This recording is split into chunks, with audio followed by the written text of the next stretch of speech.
live long and prosper. So in this video series, I'm going to be talking through the social justice elements of every episode of the original series of Star Trek. The thing that inspired this project was actually a Fox News article which argued that Star Trek has in some way betrayed its traditional commitment to sort of political neutrality or middle ground by embracing progressive politics. In this series, we're going to see that Star Trek has always embraced progressive politics, and it's always been aspirational for social justice in various senses.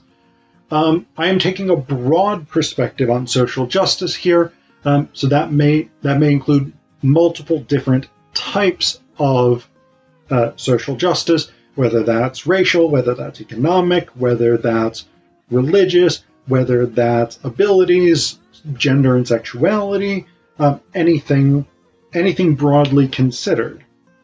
I will go through every episode. Some of the episodes I will interview fellow Trekkies and talk with them about it. And then below, in the descriptions, I will give you additional information about the episodes, particularly their original air date, who wrote the screenplay, and who directed that episode. I also want to dedicate this series to my dad, Michael Allen Zapkin. He was an OG Trekkie from back in the day, and it was watching the original series with him that I came to love Star Trek.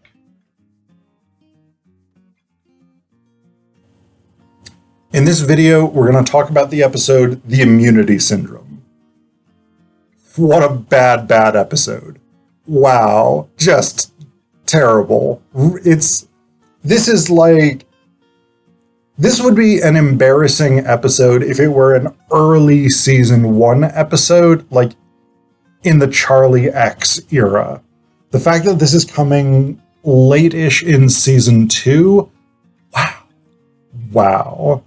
Way to drop the ball. So, this is a badly written episode. It's a badly acted episode.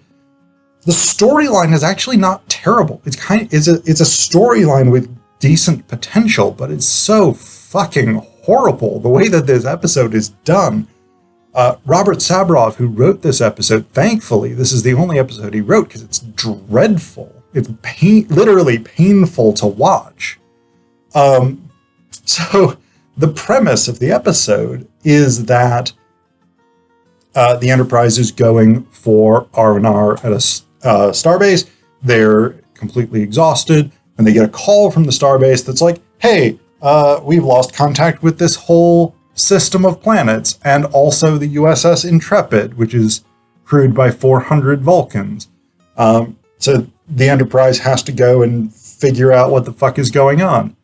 They're on the way to do that when Spock is like, all the Vulcans on the Intrepid have just died. And they're like, what? No, you can't know that. And he's like, across space, my mind heard their dying cries. Basically, he's Ben Kenobi, right? He's Obi-Wan Kenobi from A New Hope, where they blow up Alderaan, and he senses it across space. Yeah. Never shows up again in the entirety of Star Trek, as far as I remember, that if you have a large number of Vulcans die at the same time, Spock can sense it across space. But it happens here.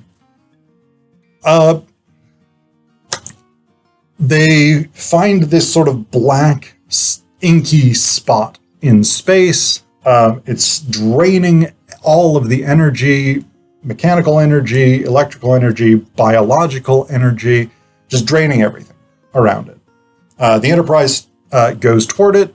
They start getting pulled into it, and they get pulled into this sort of black spot of sort of negative energy, or energy consumption, just everything being drawn in.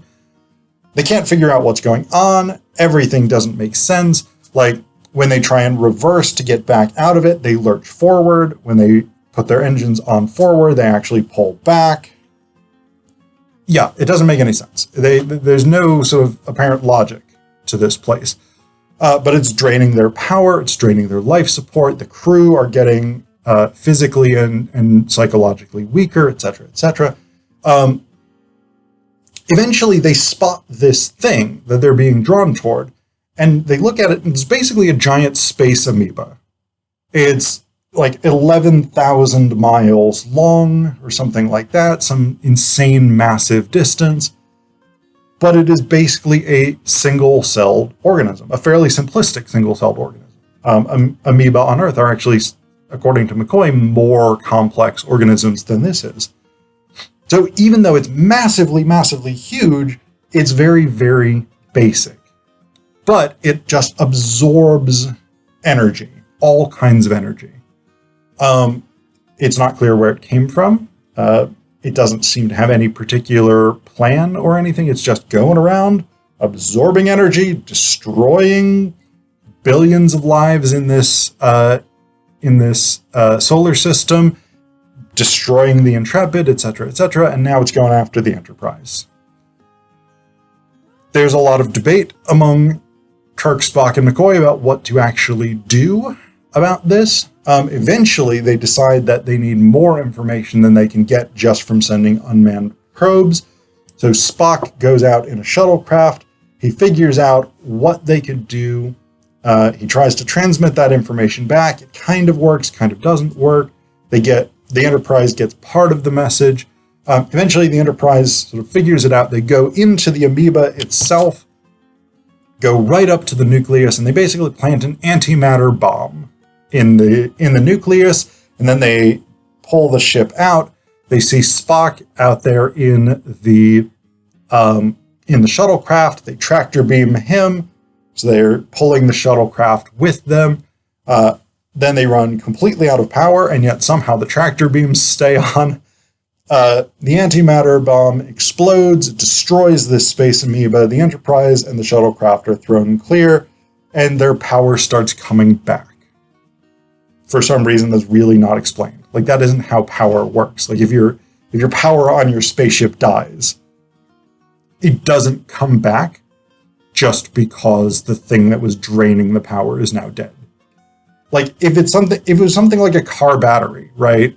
Like, you can jumpstart a car battery and you drive around for half an hour or whatever it is, and that sort of re-energizes the battery, or however. Fuck if I know about cars, but whatever it is, that's the thing. Like, if you drive around for half an hour or so, your car battery will start again. If you don't, then your car won't restart the next time. You have to jump it again. If it was that thing, fine.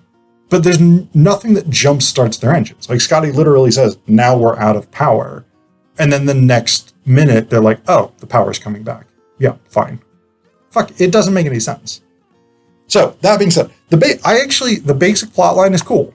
The idea of, like, this giant space amoeba absorbing just all the energy around it and killing off planetary systems, killing off starships. Cool. I'm on board with that. I like the concept. The sort of difficulty of figuring out how to deal with it. Great. It's such a fucking bad episode, though.